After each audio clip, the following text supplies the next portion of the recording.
నీ కొరకు దేవునికి ఒక ఉద్దేశం ఉంది నాన్న. నువ్వు పుట్టక మునిపే దేవుడు మీ అమ్మకి ఒక వాగ్దానం ఇచ్చారు. అదేంటంటే దినవృత్తాంతాలు మొదటి గ్రంథం 17వ అధ్యాయం 13, 14 వచనాలు. నేను అతనికి తండ్రినై ఉండును, అతడు నాకు కుమారుడై ఉండును.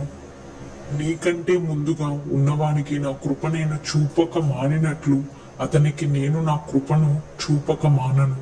నా మందిరమందును నా రాజ్యమందును నేను నిత్యము అతన్ని స్థిరపరిచెదను. అతని సింహాసనము ఎన్నటికీ స్థిరముగా నుండునని అతనికి తెలియజేయము అని సొలొమోను పుట్టక మునిపే దావీదుకు చెప్పిన వాగ్దానం నీ ఎడల దేవుడు మాకు అనుగ్రహించారు.